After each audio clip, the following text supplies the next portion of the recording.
2 packet Parle के और 1 थैली दूध की वो व्यक्ति मुझे देता और बोले हाँ साहब हो गए, लेना तो लीजिए। और मैं वहां से 20 कदम पीछे हटता हूँ, मतलब चलता हूँ, और वो पूरा मकान और वो व्यक्ति सबके सब अलकनंदा में जाके समा जाता है। ये प्रकृति जो है ऑटोमेटिक दिशा देती है।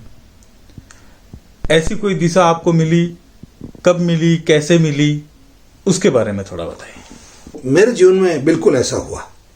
2013 में से पहले मैं राजनीति समझे या अपना खेती किसानी समझे या अपना पठन पाठन समझे, इस तरीके के कार्यों के चलते केदारनाथ की यात्रा का विचार किया। और हम 4 मित्र रायला से, जो कि मेरे नेटिव प्लेस के बिल्कुल पास का ही कस्बा है, वहाँ से हम 4 मित्र वहाँ से निकलते हैं हमारी कार लेकर। तब तक प्रकृति का कोई इशारा नहीं है। हम गंगोत्री यमुनोत्री यात्रा कर लेते। वहाँ की 4 धाम कही जाती है, गंगोत्री, यमुनोत्री, केदारनाथ और बद्रीनाथ। बद्रीनाथ बाकी बच रहते हैं। केदारनाथ की यात्रा हम शुरू करते हैं प्रातःकाल 4 बजे के आसपास। खच्चर लेते हैं, आगे बढ़ना शुरू होता है।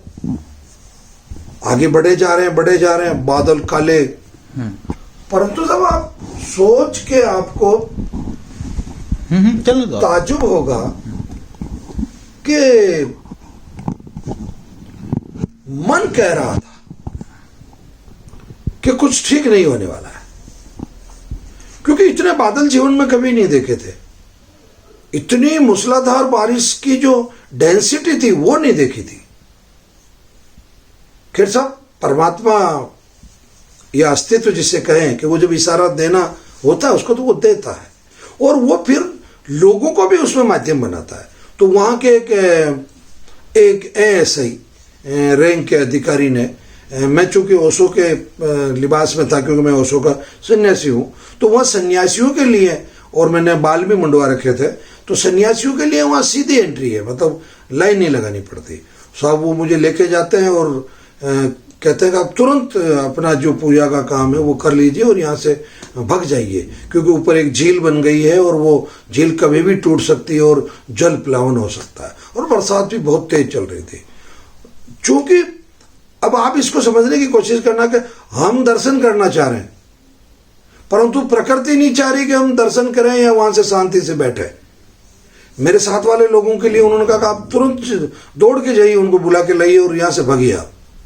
और ऐसा करते कराते संयोग ये था कि वो जो घोड़े वाले जो थे, उनके जो परिचय पत्र होते हैं वो और टिकट दोनों एक साथ दिए जाते हैं और वो यात्री की जेब में रहते हैं।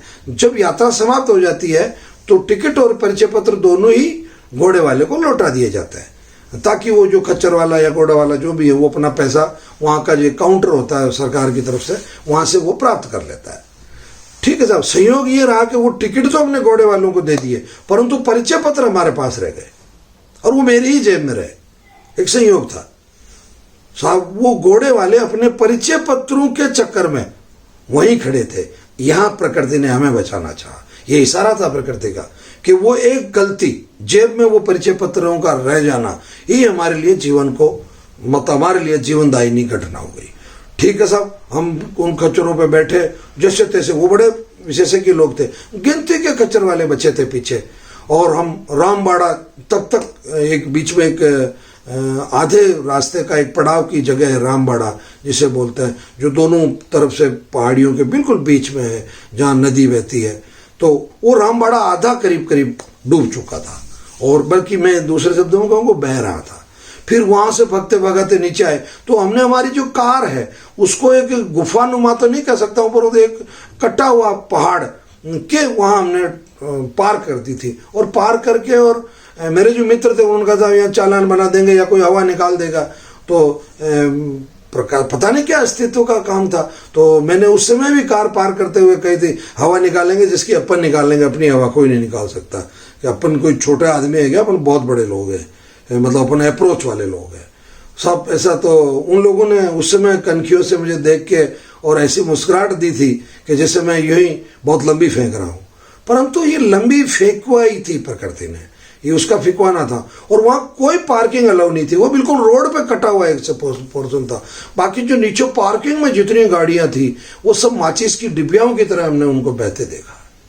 और कुछ लोग ऐसे मूर्ख व्यक्ति देखे हमने कि अपनी गाड़ियों को बचाने के लिए, पानी आ रहा है, गाड़ियां बह रही है और वो दौड़ के गाड़ी के पास जा रहे हैं। और ऐसे मैंने 3 लोगों को मेरे सामने बहते देखा।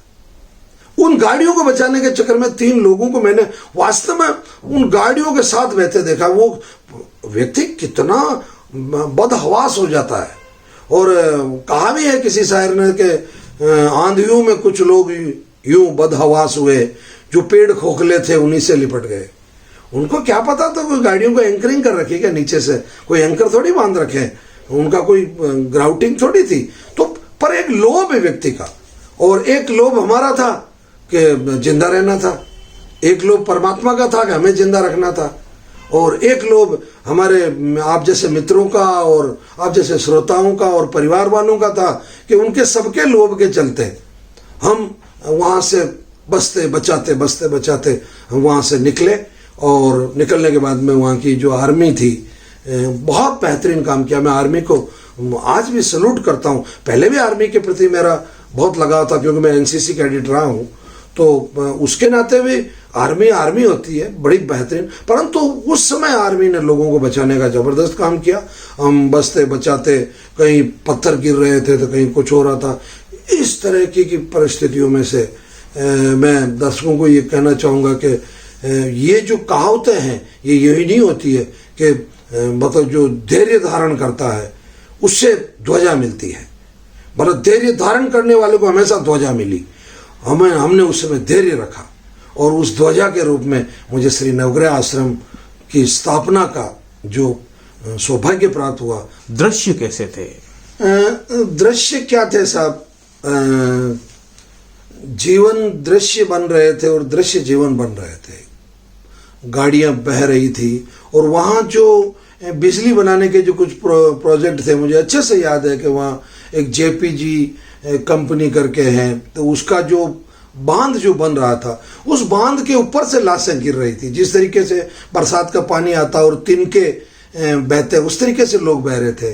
और कोई उस समय भी लोग गैस के सिलेंडर निकालने के लिए मतलब कुछ जुगाड़ कर रहे थे, वो लोग उसके साथ बह रहे थे। और यहाँ तक कि मैंने जिस एक वाकया है मैं बताना चाहूँगा कि एक होटल नुमा एक छोटी सी जगह थी साहब, वहाँ मैं बिस्किट के पैकेट और नमकीन की थैली और दूध की थैलियाँ लेने गया।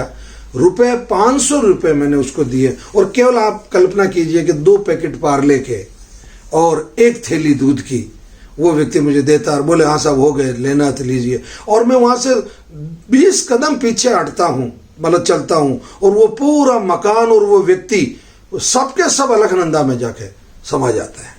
मतलब ये थी। वहाँ से आर्मी ने हमें जैसे तैसे श्रीनगर, वहाँ भी एक श्रीनगर है, वहाँ से हमें बद्रीनाथ की तरफ, क्योंकि ये नीचे के पूरे रास्ते सबके सब पुल टूट चुके थे, सब रास्ते बिल्कुल छिन्न भिन्न हो गए थे।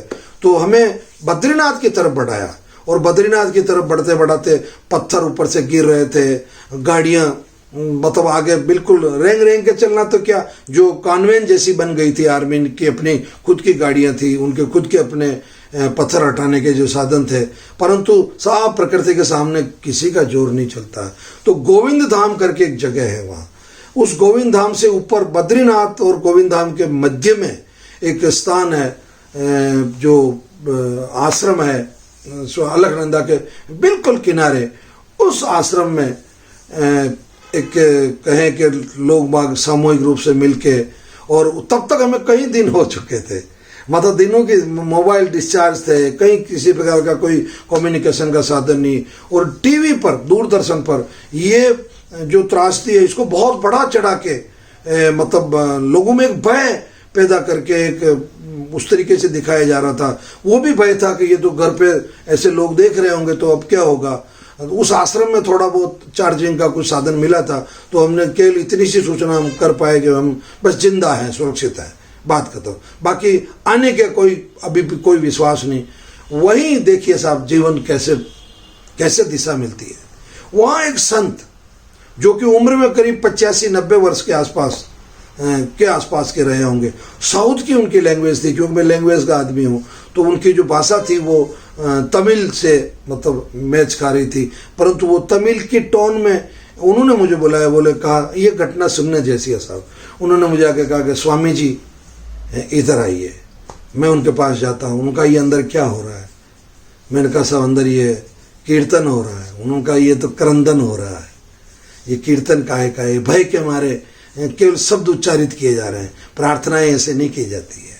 अलखनंदा अपने पूरे भयंकर जोश पे थी, बड़ी बड़ी चट्टानें और बहते हुए लोग और उनमें बहते हुए पेड़ और झाड़ियां और पशु, मतलब गिनने का न कोई देखने का काम था। तो उन संत ने कहा कि देख रहे हैं ये दृश्य, क्या करते हैं आप? मैं कहा खेती करता हूँ, और मैं कहा साहब राजनीति करता हूँ, और मैं कहा साहब बस यही, और पढ़ता हूँ।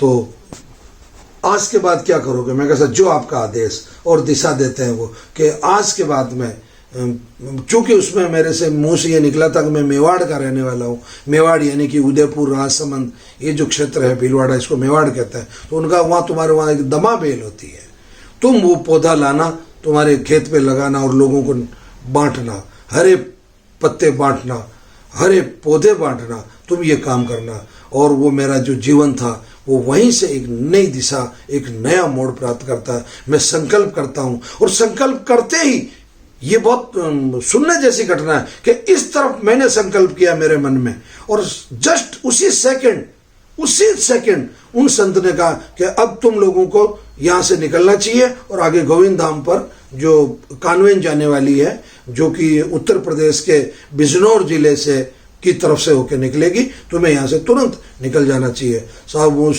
स्थिति में भी मूसलाधार बरसात चल रही थी, पत्थर गिर रहे थे, फिर भी परमात्मा को हमें बचाना था, क्योंकि नई दिशा देनी थी उस परमात्मा को। हम उन सरदारों के, मैं कृतज्ञ हूँ इस बहादुर कौम का, कि उसकी वजह से आज जो लाखों लोगों को जो चिकित्सा के क्षेत्र में या कैंसर में या किडनी में, लीवर में, जो नवग्रह आश्रम जो सेवाएं दे पा रहा है, वो दिशा उस दिन मिली। क्योंकि हम नहीं बचते तो क्या था? कुछ नहीं था, वहीं कहानी समाप्त हो जाती। हम उनके साथ में बचते बचाते बिजनौर के रास्ते से, उत्तर प्रदेश वाले रास्ते से, हम आगरा वाले एक्सप्रेस हाईवे पर होते हुए, भरतपुर होते हुए पुष्कर आए, और पुष्कर से जो वहाँ स्नान करके इस संकल्प को, चूंकि वही लिया जा चुका था, उसको क्रियान्वित करने के लिए मैंने पुष्कर में ही बैठ के उदयपुर जाने का कार्यक्रम बना लिया।